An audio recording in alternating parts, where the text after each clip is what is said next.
Bom dia, boa tarde, boa noite, a paz do Senhor. Seja muito bem-vindo ao nosso canal. Se você ama a palavra de Deus, você está no lugar certo. Eu sou o pastor Ednei Farnella, pastor auxiliar na AD Cairóis Tijuca. Nosso endereço é Rua São Francisco Xavier, número 94. Estamos ali próximos à estação de metrô de São Francisco Xavier. E com toda certeza será uma bênção recebê-lo para cultuarmos a Deus juntos logo após passar essa quarentena. Não esqueça, o propósito aqui é que você ame cada vez mais a palavra de Deus. E hoje o nosso papo é sobre Escola Bíblica Dominical. Continuamos com a nossa revista do segundo trimestre de 2020, classe de adultos. A Igreja Eleita, redimida pelo sangue de Cristo e selada com o Espírito da promessa. Fica aí, hoje vamos falar muita coisa interessante, muita bênção, muita coisa edificante. Eu tenho certeza que você vai ficar muito feliz com tudo que nós vamos conversar no dia de hoje.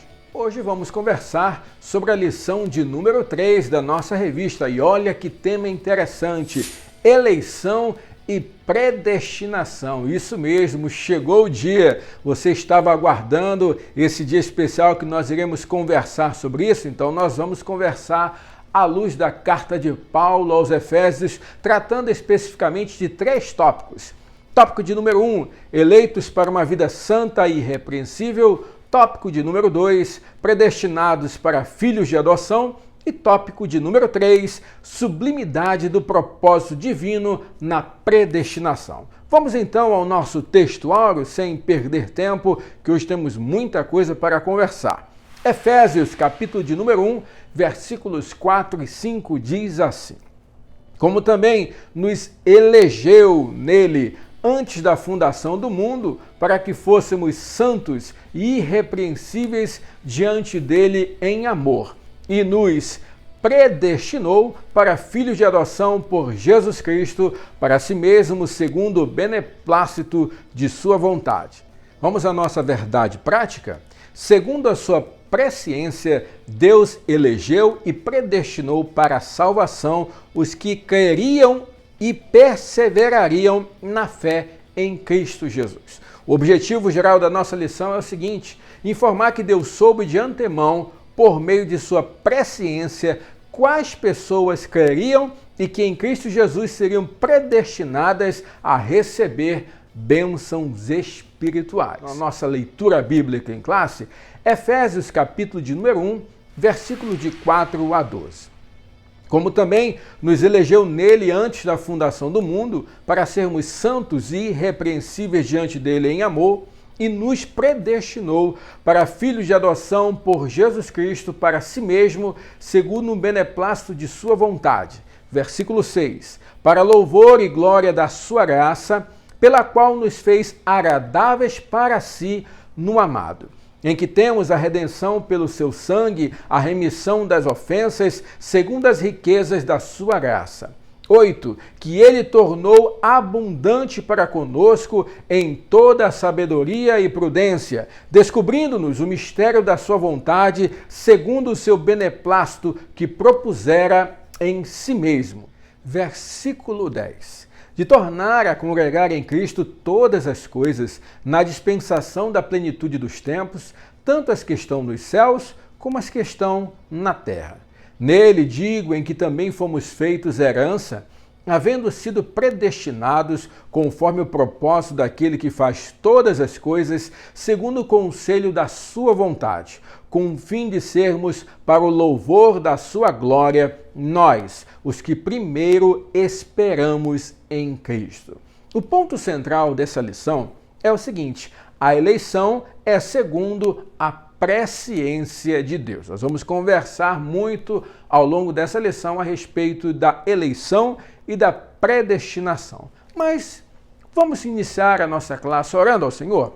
Vamos falar com Deus, vamos apresentar as nossas vidas, vamos apresentar a nossa mente para que tenhamos a iluminação do Espírito Santo necessária para compreender a palavra de Deus. Feche teus olhos, curva a tua cabeça, vamos falar com Deus.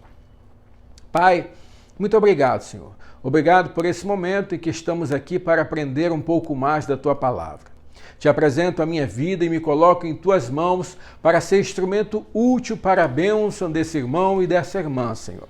E desde já rogamos, Senhor, a tua boa mão sobre esta pessoa que está assistindo essa aula, sobre esta casa, sobre esta família, Pai. Abençoa, Senhor. Livra, guarda de todo mal, em nome de Jesus.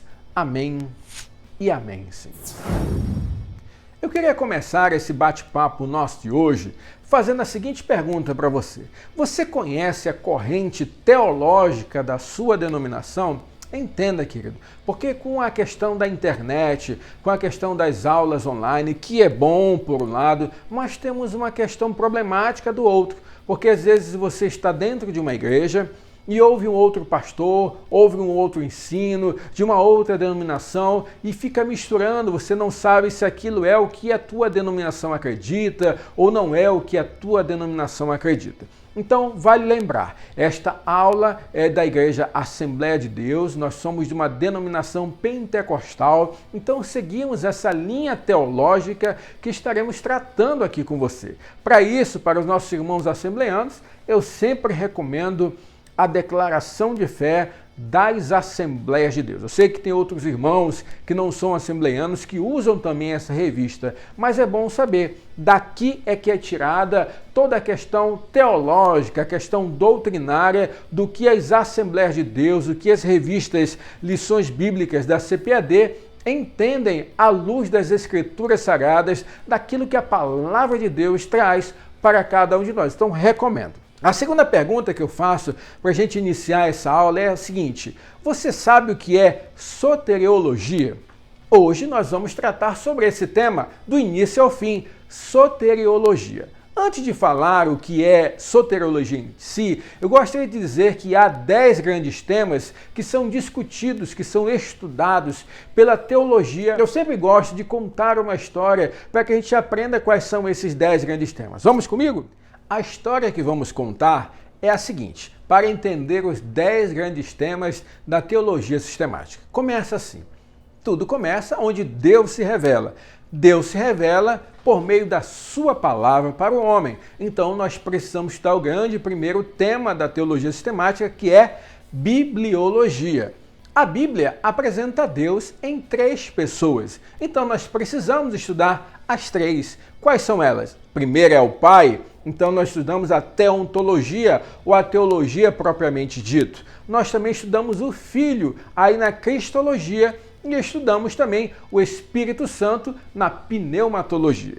As 3 pessoas da Trindade criaram o homem. Então nós precisamos estudar a doutrina do homem que nós estudamos em antropologia. Este homem foi criado para servir e glorificar a Deus, mas ele pecou, ele errou. Então nós precisamos estudar a doutrina do pecado. A doutrina do pecado é a martiologia. O homem pecou, ele foi condenado. Se foi condenado, ele precisa de salvação. E aqui que entra o nosso ponto-chave de hoje. A doutrina da salvação é a soteriologia. É isso que nós vamos estudar hoje, a doutrina, o estudo da salvação do homem.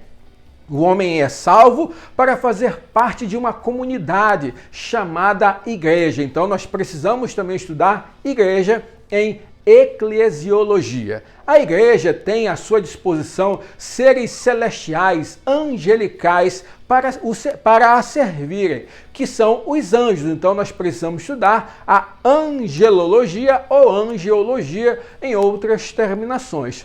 Tudo isso para culminar no ponto-chave, no clímax, que é a consumação de tudo, que é a escatologia, que é o estudo dos últimos acontecimentos. Tudo isso faz parte dos 10 grandes temas da teologia sistemática. E quando falamos em soteriologia, o estudo da salvação, todo mundo lembra de 2 personagens históricos muito importantes. Todo mundo lembra de Jacó Armínio e João Calvino. Só que ninguém lembra de outra maneira a não ser essa aqui, olha, colocando um contra o outro. Quem é seguidor de Armínio quer refutar seguidor de Calvino. Quem é seguidor de Calvino quer refutar seguidor de Armínio. E aí ficam naquela, agora é hora de treta, agora é hora de brigar. O que eu quero te falar, querida, é que isso aqui é desnecessário. nós temos que apagar isso. Precisamos estudar esses dois personagens e a contribuição que cada um deles deu para a forma como nós entendemos as doutrinas. Foram pessoas fundamentais, realmente que contribuíram de uma maneira muito importante e estavam à frente do seu tempo.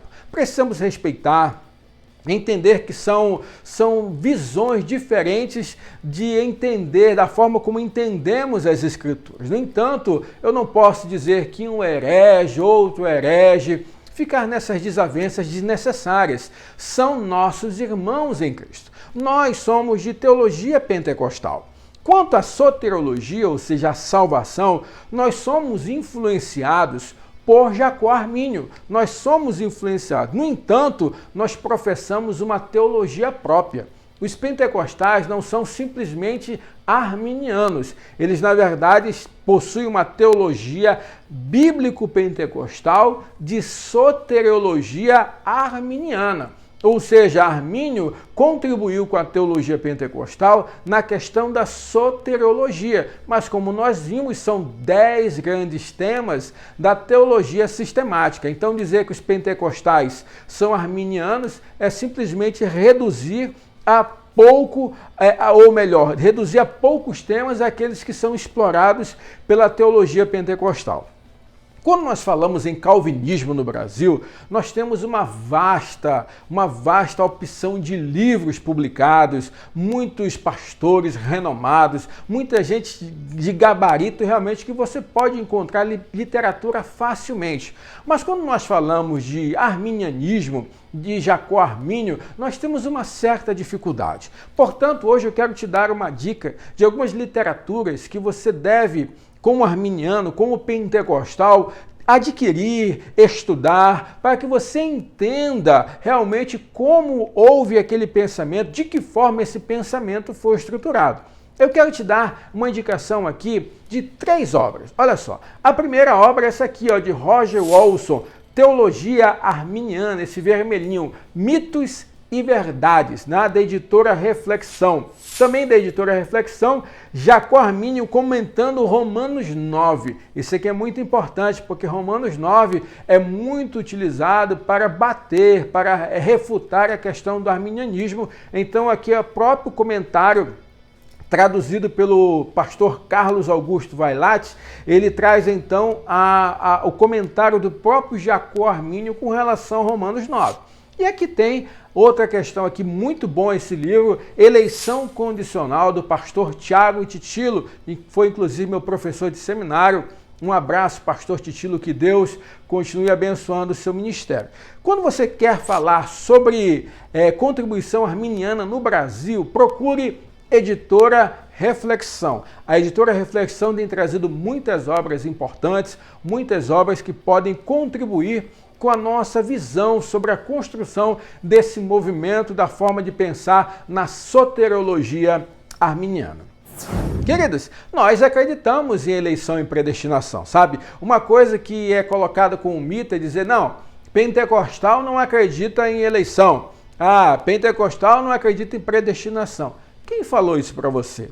A eleição e a predestinação são termos importantes, queridos, na compreensão da doutrina da salvação. E esses termos são ligados entre si e nos ajudam a compreender o plano de Deus para a salvação do homem. Então é muito importante, sim, que nós entendamos o que é eleição e o que é predestinação à luz da teologia bíblico-pentecostal. Então, fica comigo que nós vamos avançar nesse tema. Volto a lembrar, nós não temos condições aqui em uma aula online de nós dissecarmos todo o conteúdo, mas nós sempre indicamos alguns livros que você pode beber e nós vamos tentar nos ater à nossa lição da Escola Bíblica Dominical para que nós possamos contribuir com a tua evolução e a tua edificação. Então fica aí, vamos avançar nesses temas. Tópico de número 1. Tópico de número 1 é eleitos para uma vida santa e irrepreensível. No subtópico 1 tem a questão da eleição divina. Eleição traz a ideia de escolha. Sim, eleger é escolher. Quando você vai votar lá, você não está elegendo alguém, você não está escolhendo alguém para ser eleito da mesma forma. Só que aqui a eleição, no contexto da salvação, é a escolha de Deus, feita antes mesmo da fundação do mundo, de salvar e capacitar os que ele elegeu. Isso mesmo, querido, nós estamos aqui no dia chamado hoje.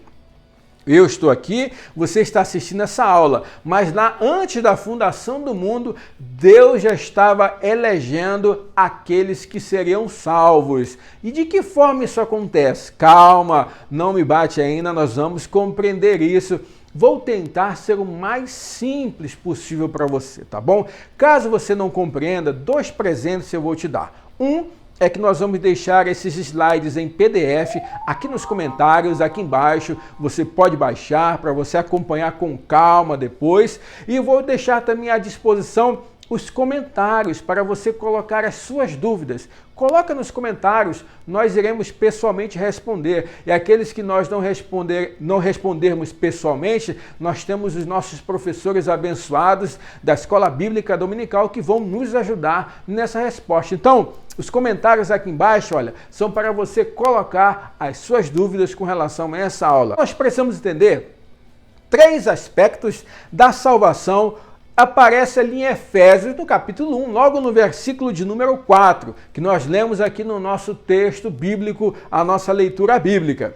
Primeiro, nós somos escolhidos em Jesus. Segundo ponto, fomos escolhidos antes da fundação do mundo. E o terceiro, fomos escolhidos para sermos santos e irrepreensíveis. Sim, nós somos eleitos em Cristo Jesus, já fomos eleitos antes mesmo da fundação do mundo e fomos eleitos para sermos santos e irrepreensíveis.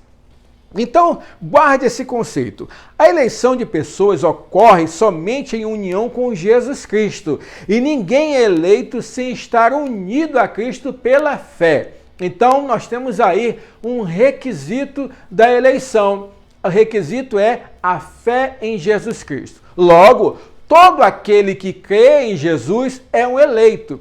A Igreja de Cristo é eleita incondicionalmente. Todo aquele que fizer parte da Igreja de Cristo é um eleito em Cristo Jesus. No entanto, para fazer parte desta comunidade dos eleitos, o requisito é que nós venhamos a crer em Jesus Cristo como o único e suficiente Salvador, como Filho de Deus, como aquele que realmente pode perdoar todos os pecados da humanidade. Onde é que nós vamos entender isso? Quando Pedro escreve na sua epístola, lá em 1 Pedro 1:2, ele fala o seguinte, eleito segundo o quê?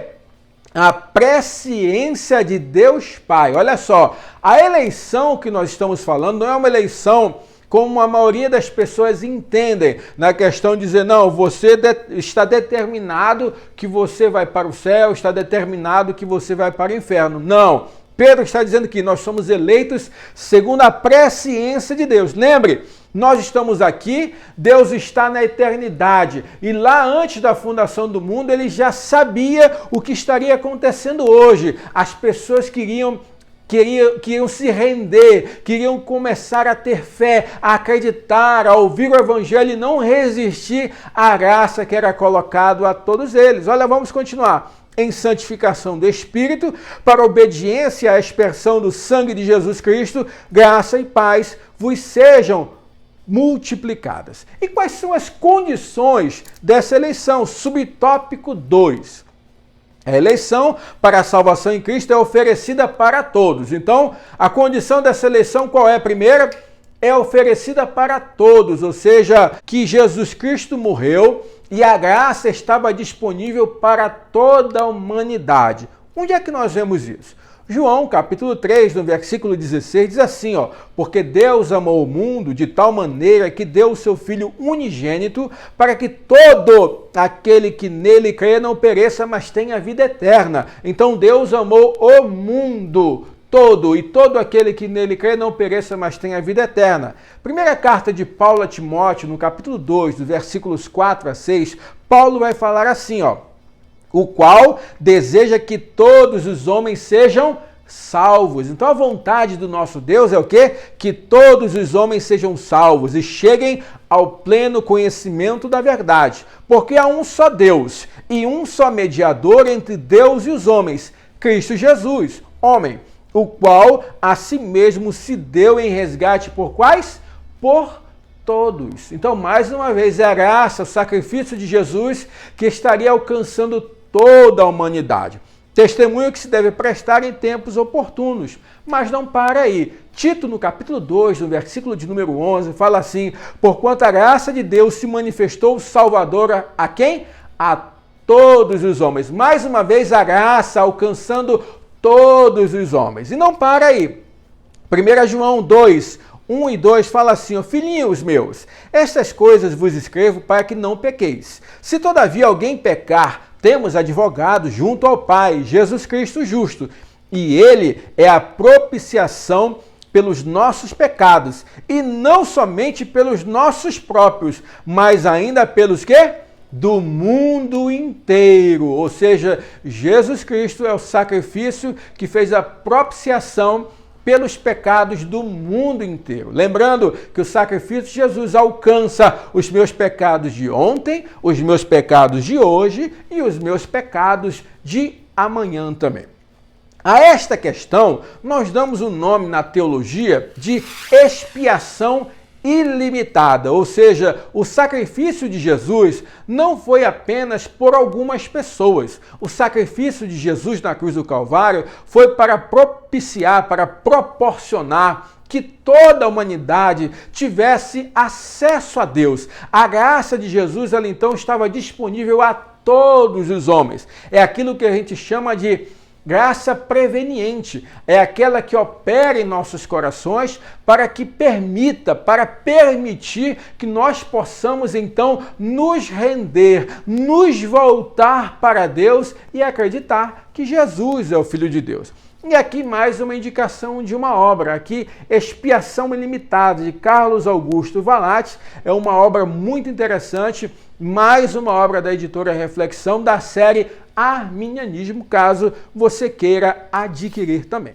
Mas a condição não é só essa. A primeira condição é que a graça ela é limitada, ela alcança toda a humanidade. Mas a eleição de indivíduos se torna uma realidade a partir do prévio arrependimento e fé em Cristo Jesus. O que eu quero dizer com isso? Lembra o que eu falei inicialmente? A Igreja de Jesus Cristo já é eleita incondicionalmente, ou seja, todo aquele que acreditar em Jesus já é um salvo, já é um eleito. No entanto, para eu fazer parte enquanto indivíduo, enquanto eu, na pessoa física, Ednei, fazer parte da comunidade dos eleitos, passo por um processo de arrependimento e fé. Lembre, não existe fé sem um arrependimento anterior, porque a fé ela não pode ser uma fé simples de falar, mas a fé no agir, a verdadeira conversão que chega e que nós conversamos em aulas anteriores. Onde é que nós vamos encontrar isso na Bíblia? Efésios, capítulo de número 1, versículos 12 e 13, diz assim: a fim de sermos para louvor da sua glória, nós os que de antemão esperamos em Cristo, em que vós, aí falando dos gentios, depois que ouvistes a palavra da verdade, ou seja, vocês gentios, depois que ouviram o evangelho da vossa salvação, tendo nele também crido, foste selado com o Espírito Santo da promessa. Ou seja, o Espírito Santo passa a habitar. Eu passo a ser um eleito em Cristo a partir do momento que eu acredito, que eu demonstro a minha fé, que eu me rendo à graça salvífica de Jesus. Não para por aí. Ainda Efésios, capítulo 2, já no versículo de número 8, diz assim: porque pela graça sois salvos. O quê? Mediante a fé. É a graça que me alcança, mas qual o instrumento da graça? É a fé. A fé, e isto não vem de vós, é dom de Deus. E se continuar, tem lá, isso não vem das obras para que ninguém se glorie. Ou seja, eu não tenho condições alguma de me salvar. Quem me salva é Jesus Cristo por meio da graça. A graça que é um favor imerecido. No entanto, ela é instrumentalizada em minha vida por meio da fé. Então é necessário que eu manifeste a fé para que a graça venha e arrebate o meu coração e mude a minha vida realmente e plenamente. Efésios 3,17 diz assim: e assim habite Cristo no vosso coração, pelo quê? Pela fé. Mais uma vez, requisito: estando vós arraigados e alicerçados em amor. Ezequiel, aí tem lá no capítulo 18, no versículo 23, é uma passagem muito importante. Lembrando que de Gênesis a Apocalipse é Bíblia, de Gênesis a Apocalipse é palavra de Deus, e de Gênesis a Apocalipse é graça, e de Gênesis a Apocalipse fala de Jesus Cristo. Querido, eu preciso enxergar Cristo e a graça de Gênesis a Apocalipse. Se eu enxergo Jesus apenas nos evangelhos, o problema não está na Bíblia. O problema está na minha leitura da Bíblia e na interpretação que eu faço das Escrituras. Olha só, Ezequiel 18, 23 diz assim: acaso tenho eu prazer na morte do perverso? Deus fazendo uma pergunta, diz o Senhor Deus. Não desejo eu antes que ele se converta dos seus caminhos e viva? Olha o que Deus está falando.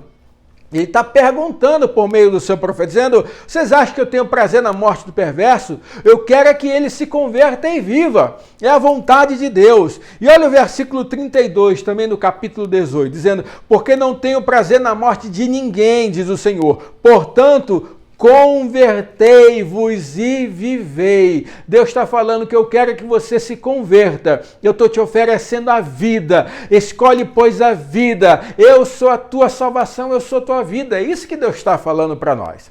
Ainda Marcos 16 diz assim: quem crê e for batizado será salvo. Quem, porém, não crer será condenado. Atos capítulo 13, versículos 38 e 39, diz assim: tomai, pois, irmãos, conhecimento de que se vos anuncia a remissão de pecados por intermédio deste, e por meio dele todo o que crê é justificado. Vou voltar. Todo o que crê é justificado de todas as coisas das quais vós não pudestes ser justificados pela lei de Moisés. Olha só. É realmente a questão da expiação ilimitada, alcança toda a humanidade. Mas para que essa expiação ela se torne eficaz em minha vida, eu preciso do instrumento da fé, porque é por meio da fé que a salvação chega à minha vida, a graça me alcança. Isso em teologia nós chamamos de eleição condicional. Respeito, irmãos, volto a falar. Nós não estamos aqui para criar confusão com os irmãos. Respeito àqueles que defendem a questão da eleição incondicional por conta da soberania de Deus. E nós entendemos que Deus é soberano e que pode todas as coisas. No entanto, nós, a partir da interpretação bíblica dos versículos que nós colocamos para os irmãos, nós compreendemos claramente que essa eleição não foi simplesmente por uma vontade de Deus querer salvar ou condenar, porque, pelo que nós entendemos das Escrituras, Deus queria salvar a toda a humanidade. E ele coloca então à disposição a graça salvífica de Jesus, que é instrumentalizada por meio da fé. E aí Deus fala para nós: escolhe a vida, eu quero que você viva. E o Senhor, na sua presciência, lá antes de fundar o mundo, Deus já sabia quem ia se render e quem não ia se render. E naquele momento ele já elegeu. Então, antes de eu nascer, Deus já sabia se eu seria um eleito ou não. E para a honra e glória do Senhor, pela misericórdia de Deus, e para que nós possamos glorificar de pé, né, irmão? Somos eleitos em Cristo Jesus, nele, por ele e para ele, para a glória do nome dele. Aleluia, nós somos eleitos. Isso é uma eleição condicional. Condicionada o quê? Condicionada à fé. Eu trouxe alguns trechos do livro do pastor Tiago Titilo, Eleição Condicional, que eu achei muito pertinente para a nossa aula. Eu queria compartilhar com você. Olha só, a eleição divina não exclui a responsabilidade humana, bem como a responsabilidade humana não exclui a eleição divina. Quem elege é Deus. No entanto, eu não posso dizer que eu não tenho responsabilidade nisso, sim, porque seria muito fácil colocar toda a culpa em Deus, querido. É isso que nós estamos tentando explicar aqui. Outra citação: o propósito de Deus para os homens é salvar aqueles que creem em seu Filho Jesus e condenar os que não creem, manifestando, respectivamente, misericórdia e justiça. Olha só, entenda, nosso Deus é amor, mas o nosso Deus é justiça. Ele fala lá na sua palavra: todo aquele que pecar certamente morrerá. Ou seja, todos nós pecamos e destruídos estamos, portanto, da glória de Deus. O nosso destino qual é? Morte. Então, todos somos alvos da justiça de Deus e a nossa condenação é a morte. No entanto, Ele exerce a misericórdia dele na nossa vida por meio de Jesus Cristo e nos oferece a graça que é instrumentalizada por meio da fé. Olha que coisa linda! O Deus, ele não deixa de ser justo, mas também não deixa de ser misericordioso. Ele exerce toda a sua justiça, mas exerce também a sua misericórdia para as nossas vidas. Esse é o Deus que nós amamos, querido. Olha outra citação do pastor Tiago Titilo. A escolha feita por Deus em Cristo de um povo para si, a igreja, é incondicional. Isso nós já falamos aqui. E só abrange o indivíduo à medida que este se une livremente ao corpo eleito de Cristo pela fé. Ou seja, isso só vai me atingir pessoalmente quando eu manifesto a minha fé em Cristo Jesus. Glórias a Deus por isso. A salvação, bem como a eleição, se deve exclusivamente aos méritos de Cristo. Essa é a outra condição. A primeira condição, que a expiação de Cristo alcançou a todos. A segunda condição qual é? Eu preciso da fé para que tenha eficácia essa expiação de Cristo em minha vida, para que eu passe a ser um eleito na pessoa de Jesus. No entanto, o requisito aqui não é por obra minha, mas é pelo mérito de Cristo. Volto a falar aquilo que eu sempre comento com você. Quando Deus me olha, Ele poderia me olhar como um pecador, como um condenado, alguém que merece a morte pela sua justiça. Mas pelo amor de Cristo Jesus na cruz do Calvário, quando Ele me olha, Ele não me enxerga. Ele enxerga Cristo, Ele enxerga a obra salvífica de Cristo, Ele enxerga o mérito não meu. Eu mereço o inferno, eu mereço a morte, mas quem está me defendendo, meu advogado, é Jesus. E pelo mérito de Jesus, eu sou eleito para morar na pátria celestial. Glórias a Deus por isso. Só Jesus enfrentou a cruz e os cravos, e só nele nós podemos ser salvos. Acredite, querido, você é um eleito em Cristo Jesus. E isso não tem mérito nenhum seu. Todo mérito é de nosso Senhor e Salvador Jesus Cristo. Subtópico 3. Nós somos eleitos para uma vida santa e irrepreensível. Essa eleição, essa é a coisa maravilhosa que acontece em nossas vidas. Para que serve? Paulo enfatiza que a eleição tem como finalidade sermos santos e irrepreensíveis diante de Deus. Ou seja, todo cristão tem que buscar a santificação. Isso faz parte. É aquilo que nós falamos. Não existe fé sem arrependimento. Quando eu me arrependo, eu me rendo a Jesus e manifesto a minha fé, automaticamente há uma transformação em minha vida. Querido, ninguém sai da presença de Jesus da mesma maneira que chegou. Se eu tive verdadeiramente um encontro com Jesus, eu vou mudar, eu vou ser diferente. Eu não vou ser perfeito no outro dia. Não existe isso de eu me converter hoje, amanhã eu já estou transformado. Isso era muito comum, né? Antigamente, nas igrejas que tinham mais ênfase na questão dos usos e costumes, a pessoa ia lá na frente hoje, aceitava Jesus, no outro dia já estava com manga comprida, igual o pastor aqui, estava com a social, andando por lá, cabelo cortadinho, ou a irmã lá com aquele cocozinho já, vestido de santidade. No entanto, a transformação verdadeira não é essa que aparecia. A transformação verdadeira é aquela que acontece dentro de nós. E acredite, irmão, acontece um dia depois do outro. Hoje, eu tenho que ser mais santo do que fui ontem. Amanhã, eu tenho que ser mais santo do que sou hoje. É assim que Deus opera em nossa vida. É assim que Ele vai transformando de glória em glória, como afirma a palavra de Deus. Efésios, no capítulo 5, versículo de 1 a 3, e aqui eu trouxe na NVI para ficar uma linguagem mais acessível para todos nós.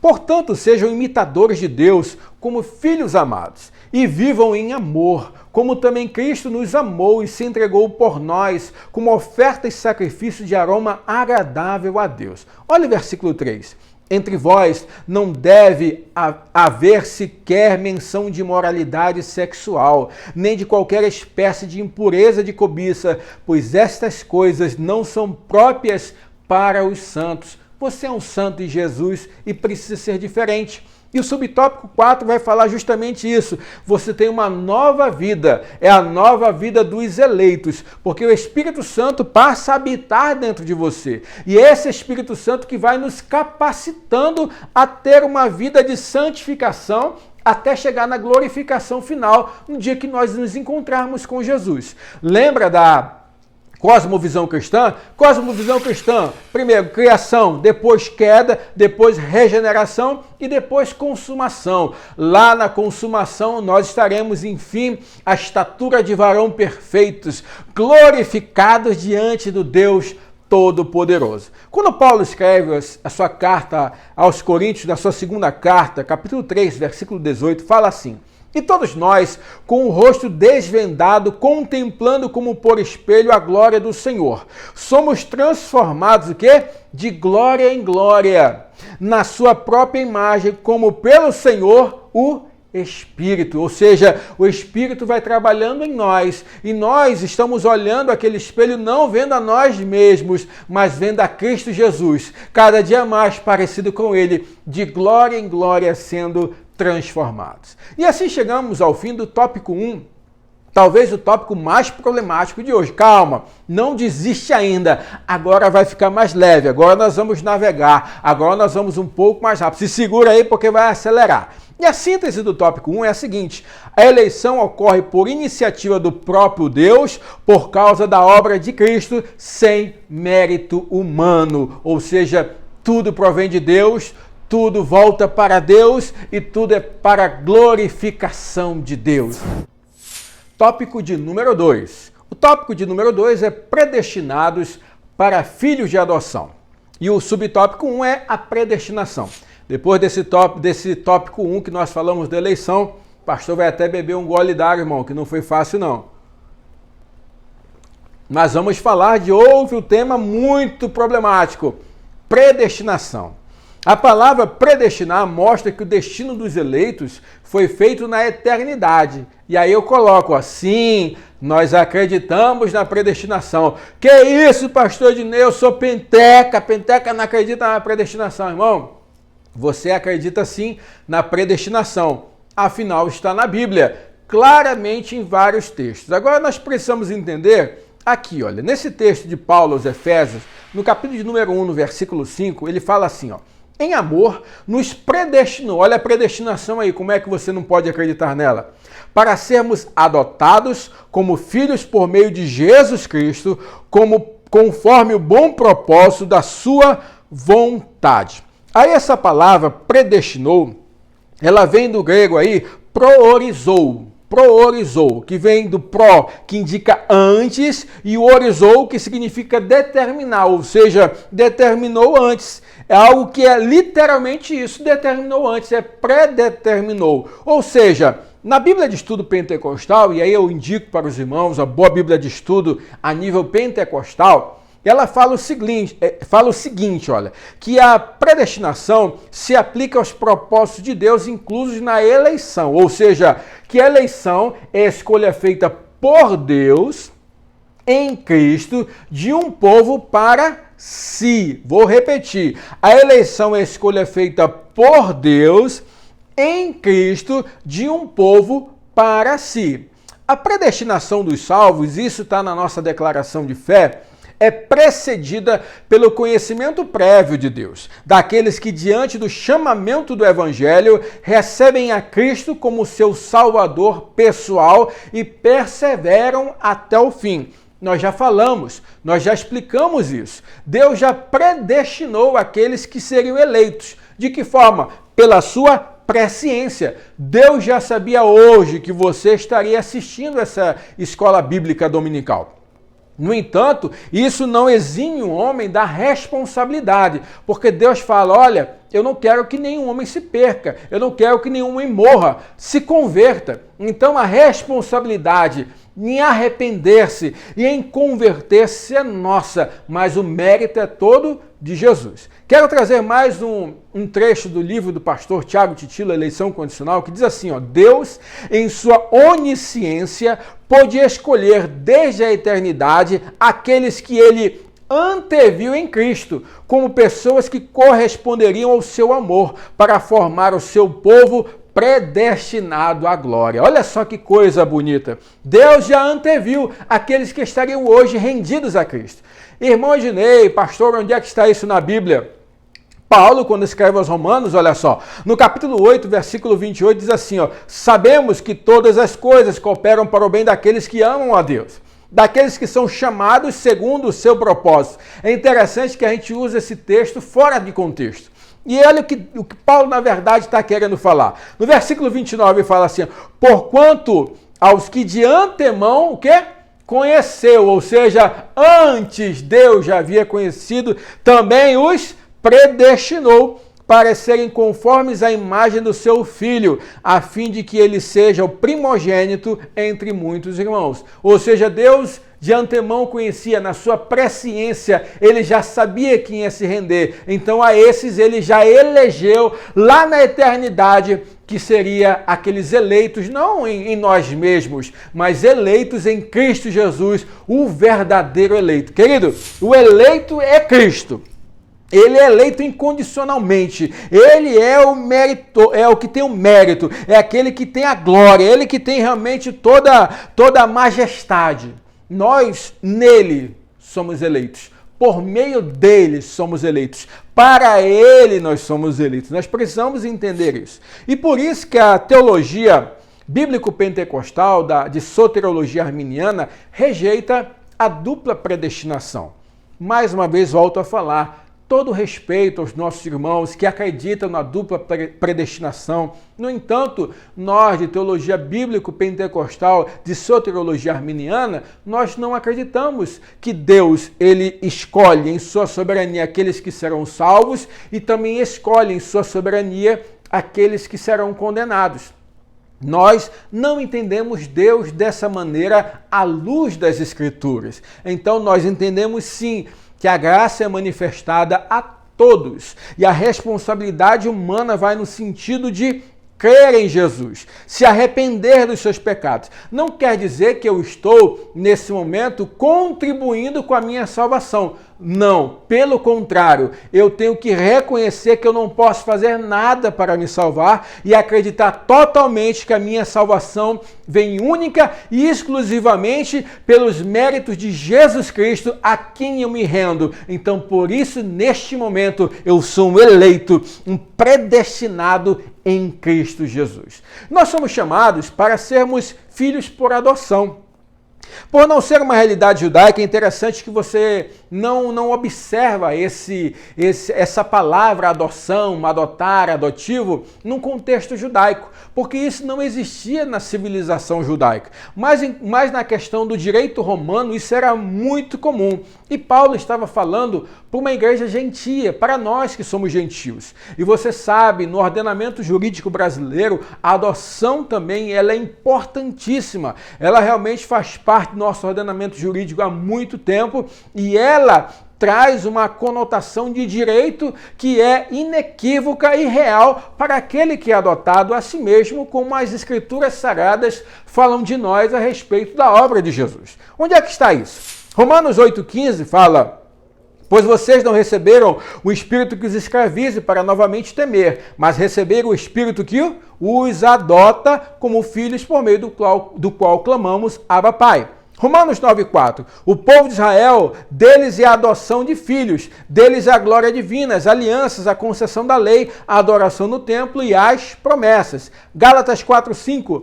A fim de redimir os que estavam sob a lei, para que recebêssemos a adoção de filhos. Efésios 1,5, em amor nos predestinou para sermos adotados como filhos por meio de Jesus Cristo, conforme o bom propósito da sua vontade. Então, nós somos filhos adotivos de Deus Todo-Poderoso por meio da pessoa de Jesus. O amor moveu o Pai a nos adotar por meio de Jesus Cristo. Essa posição não é merecida, querido. Nós não somos dignos de ser chamados filhos de Deus. Nós somos dignos de ser chamados criaturas de Deus, condenados à morte e ao inferno. Mas por meio de Jesus Cristo, nós fomos adotados. E hoje eu posso falar Abba Pai. Sabe o que é Abba Pai, querido? É papaizinho.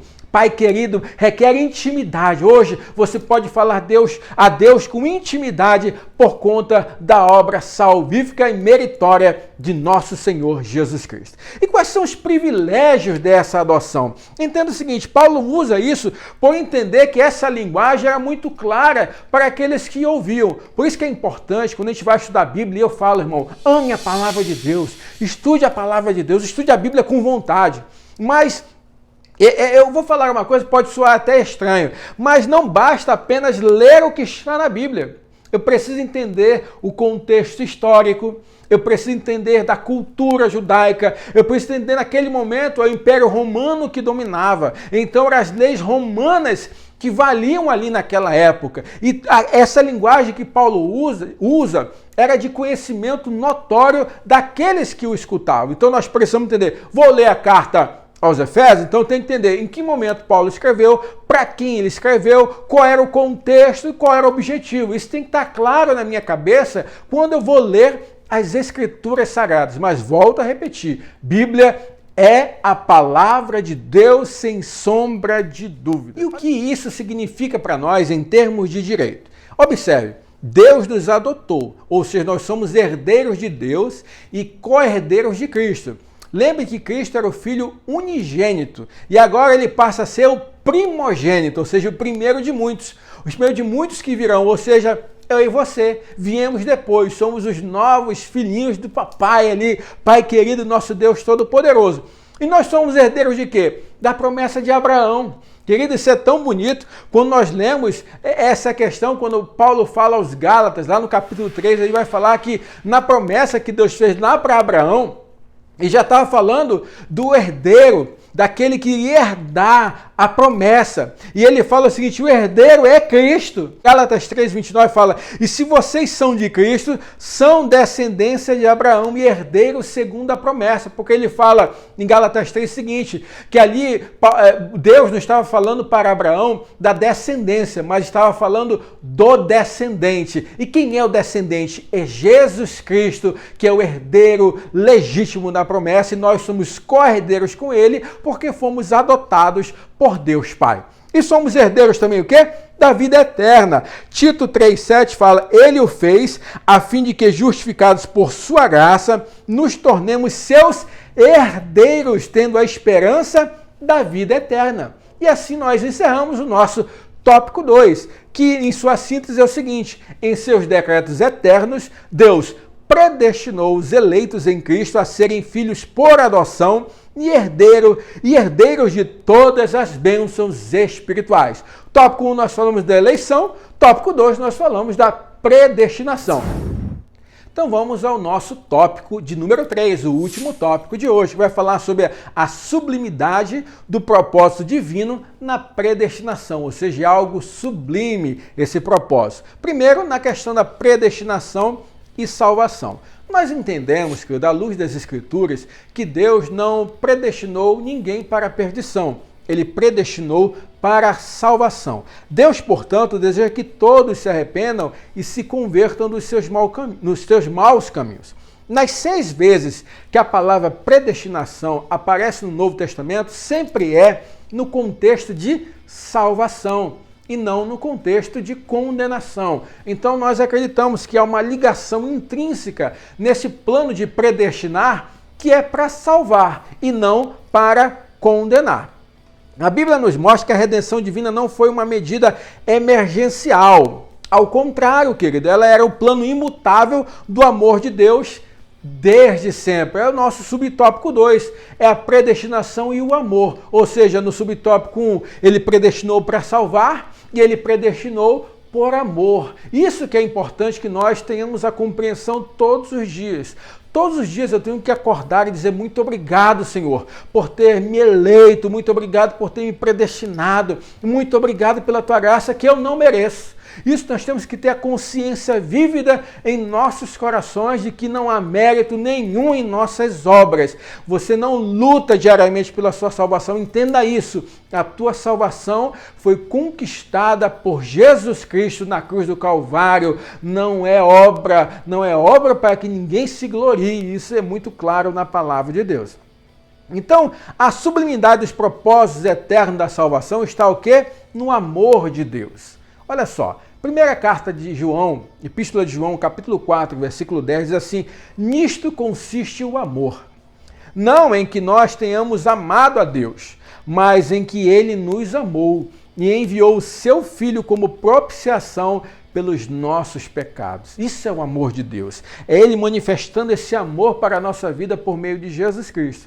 Foi por amor que Ele nos elegeu e nos predestinou em Cristo Jesus. Então é sublime a questão do plano de Deus, porque é algo que nós não podemos compreender. Como um Deus, Ele quis Ele mesmo tomar a iniciativa de reconciliar o ser humano pecador com Ele mesmo. Porque o ser humano foi desobediente lá no Jardim do Éden. O primeiro Adão pecou, o primeiro Adão condenou todos à morte. Mas o último Adão, Jesus Cristo, ele veio para trazer vida a toda a humanidade. A graça que alcança todo mundo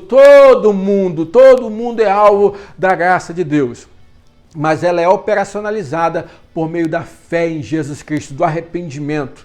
Não que nós façamos algo para merecer. Não, você não conquista a sua salvação. Não, você não luta pela sua salvação. A sua salvação é totalmente obra do Senhor Jesus Cristo, conquistada com o seu esforço, suor, lágrimas e sangue na cruz do Calvário, no meu e no seu lugar. Então assim chegamos ao final do tópico 3. E a síntese é essa. A predestinação não se refere à condenação, mas à salvação de pecadores. O ato de prover a salvação está diretamente relacionada com o plano e o amor de Deus. Querido, essa conclusão que eu queria deixar, eu queria que você guardasse no seu coração, porque é algo importante. Eu quero que você aguente mais um pouco, não vá embora. Olha só. A conclusão é essa, ó. Jesus Cristo morreu por todos e por cada um dos pecadores. Querido, Jesus morreu por mim, Jesus morreu por você, Jesus morreu pelos teus familiares, Jesus morreu pelos teus colegas de trabalho, Jesus morreu pelos teus vizinhos, Jesus morreu por toda a humanidade, entenda isso. E Deus elegeu desde a eternidade, segundo a sua presciência, os que creriam e perseverariam na fé, ou seja, lá na eternidade, Deus já sabia quem ia acreditar, Deus já sabia quem ia se arrepender e Ele já elegeu a sua igreja. A igreja de Cristo é eleita incondicionalmente, mas eu, na minha individualidade, eu sou eleito por me render ao mérito de Jesus Cristo. E o mérito é todo dele. É a última parte da conclusão. O mérito é todo de Cristo, o preço foi a sua vida. E Ele fez isso por amor a mim e a você. Você é um eleito. E você é um eleito desde a eternidade. Você foi predestinado porque Deus sabia que você iria se render a Jesus Cristo. E que Ele seja o Senhor da tua vida. Que Ele seja o Senhor da tua história. Que Ele mova cada um dos teus dias em busca da santificação. Que Ele seja o teu espelho. Que Ele seja o teu guia. Que Ele seja a resposta de todas as tuas orações. Jesus é tudo o que você precisa. Jesus é tudo que nós necessitávamos. Jesus é tudo que nós poderíamos ganhar de melhor de Deus. E detalhe, Ele já entregou, Ele já está conosco. O Espírito Santo já habita dentro de nós. Vamos orar? Vamos agradecer a Deus por esse presente maravilhoso que é a salvação conquistada por Jesus, a eleição e a predestinação. Curva a tua cabeça, fecha teus olhos. Pai, nós te agradecemos, Senhor, te agradecemos por essa aula, te agradecemos por cada aluno que está acompanhando, Senhor. Abençoa essa vida, abençoa essa família. Pai, nós queremos te agradecer porque nós somos eleitos em Cristo Jesus. Nós queremos te agradecer porque o Senhor já conhecia o nosso coração, as nossas decisões, antes mesmo que nós fôssemos formados. Obrigado por ser o nosso Deus. Continua conosco, Senhor, abençoando a nossa vida, nos dando iluminação do Teu Espírito, e que esta aula possa ser de edificação para o meu irmão e a minha irmã que acompanha agora conosco, em nome de Jesus. Amém e amém, Senhor. Eu dou glórias ao Senhor porque você ficou conosco até esse momento. Deus te abençoe. Gostou da aula? Me abençoa. Você pode me abençoar? Por favor, se inscreva no canal. Curte, comenta, compartilha, escreve uma mensagem, coloca uma dúvida. Você não sabe como você nos ajuda. Porque, amados, nós estamos fazendo isso com todo carinho, com todo respeito, com todo amor para você, e você não sabe o trabalho que dá, mas você também não sabe a satisfação que nós temos quando nós lemos um comentário ali dizendo: pastor, essa aula me abençoou.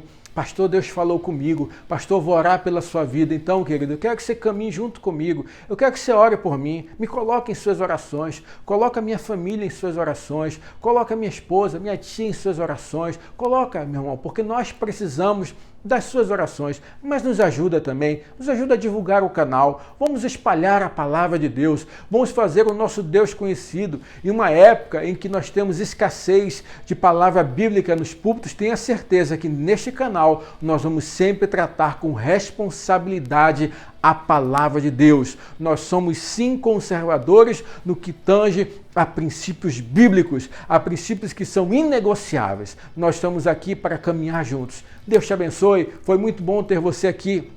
Não esqueça, o lema deste canal é ame a palavra de Deus. Então, se você está saindo desta aula amando um pouquinho mais a palavra de Deus do que você chegou aqui, já estamos felizes, já estamos alegres. Que Deus te abençoe, que o Espírito Santo continue falando ao teu coração. E não esqueça, ame a palavra de Deus.